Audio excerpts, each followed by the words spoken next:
Here is our interview with Kenny Chu. The University of California got rid of standardized tests about 6 months ago. And now California State University has also gotten rid of standardized tests. And we're now seeing the effect of getting rid of standardized tests because, we're going through admissions right now. I'm hearing lots of friends who have seniors in high school that have applied to the University of California, and none of them are getting in. It's like a dramatic change. This is all kind of anecdotal right now, but I'm also getting it, secondhand stories from admissions people and so on.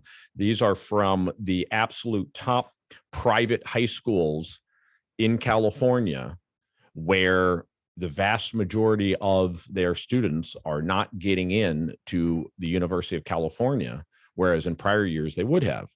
And it was by getting rid of the standardized tests that made it a lot easier for these universities to focus on factors other than merit. In California, you're probably aware, it's in the Constitution, thanks to a vote of the people, that affirmative action shall not be used. It is illegal to use affirmative action in the admissions process at universities in California. So the academicians have basically found an end run around this ban by saying, okay, well, then we'll just ban all objective criteria, such as these standardized tests, so that we can make it all subjective. And we're already seeing the result of that. It's huge discrimination against whites, I'm sure Asians, presumably in favor of, as they like to call them, black and brown community. How much are you following California in the work that you're doing? Yeah, California has always been on my mind. It's funny how they say black and brown community, because that's an exclusive term. It actually excludes Asians. The term BIPOC, which is their favorite term now, BIPOC, that is Black and Indigenous people of color, is what they say. And the reason why they say that is because they want to exclude Asian Americans from this category, because they think that Asian Americans are a privileged category like whites. They're an inconvenient minority to their whole framework and their system, because Asian Americans, despite coming here with no money and no wealth, generational wealth, and no generational social connections, still achieve at such high rates, and therefore prove that this country cannot just be founded on racism. If it is founded on racism, certainly they would want to be racist against Asians too. But actually, Asians are even higher than whites in things like educational attainment and everything like that. So the only solution, because Asian attainment at Asian admissions to UC Berkeley, for example, was at, I think, 30%. They obviously feel that Asians are overrepresented, but they can't discriminate against Asians because they have this Proposition 209 measure that bans affirmative action. So the only way that they can start to lower the percentage of Asians who they do not like and they do not want more of is by taking out accountability metrics like the SAT and like standardized tests. And so as a result, I'm absolutely certain that the Asian population at Berkeley is going to continue to fall in favor of minorities, because now they don't have that standardized accountability mechanism like the SAT to hold them accountable. Yeah. And by the way, I point out in my piece that this all started with COVID. So this is yet another example of the left using and they blame this on COVID. Right. What? Right. Are you serious? Right. Like how could COVID, because they said you can't get into a room and take the SAT. Well, the SAT is online only now. It's like completely digital. So there's it's completely true that they're just relying on an excuse. Yeah. Well, my understanding is that approximately 80% of universities across the country, at least temporarily, made the standardized tests voluntary. And therefore, it's not a significant part of the criteria because you don't even have to submit it due to COVID. Now the question is going to become, okay, now that we're past COVID, who's going to go back to standardized tests? And already University of California and California State University said, no, we're not going to go back to the standardized tests. So this is going to be a trend, I presume, that's going to sweep the country. Yeah, they've always wanted to get rid of standardized tests because it exposes them. It exposes their racial agendas, and now they had the excuse that was COVID. They pushed that through, and now they're going to get rid of it completely. They're never going to come back to SATs. Yeah.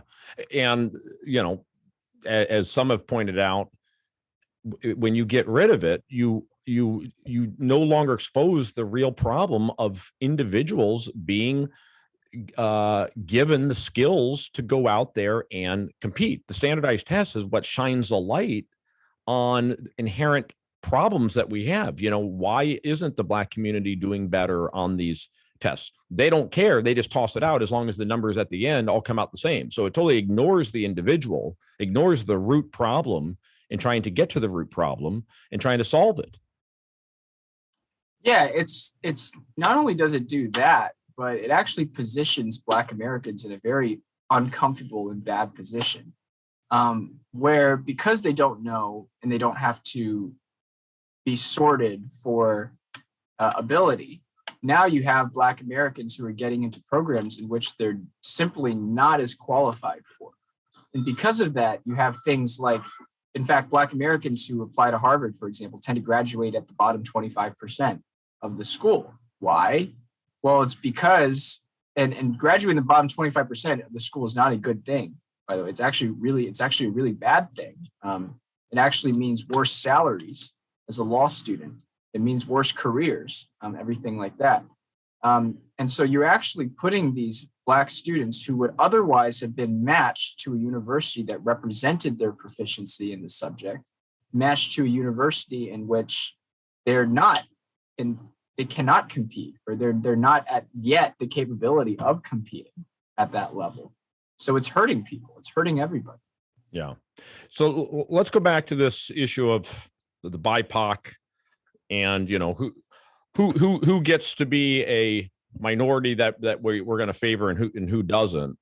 If you look at the history of Black in America, you've got obviously slavery and just out and out discrimination, arguably into the 60s, until the Civil Rights Act and so on, and that was rectified. But with the brown community, which this term just kind of came out of nowhere, it seems to me, in the past 10 years. So it's not even clear to me who's in the brown community, but I assume that it's Latin and Hispanic. There's no history of discrimination against this community like there is against the Black community. They do look a bit different than white people. And in that sense, they're very similar to Asians. I'm curious if you agree with me that, they look a little bit different. It is arguably a minority group, yet there's no overt history of discrimination in the country.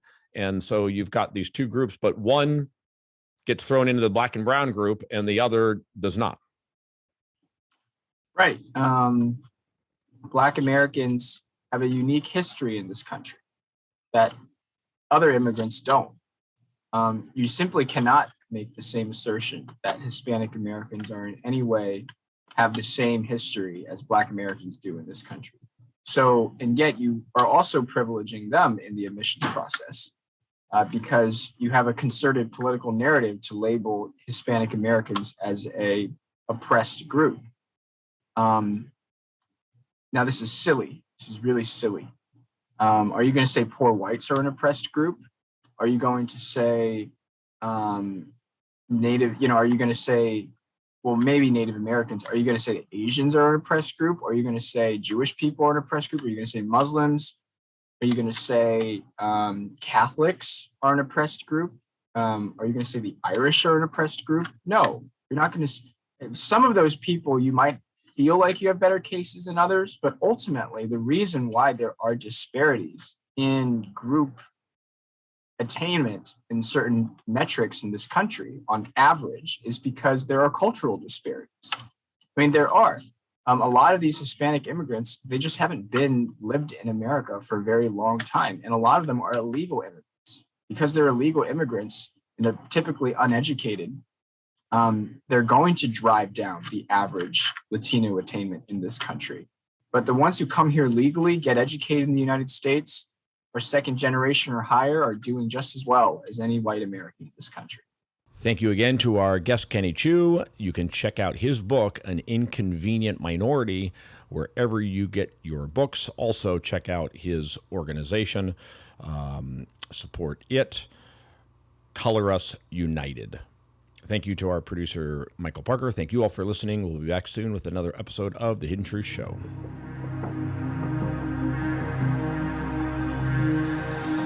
Thank you for listening to The Hidden Truth Show with Jim Breslow. You can find us at hiddentruthshow.com. Follow us on Facebook, Twitter, and Instagram at Hidden Truth Show.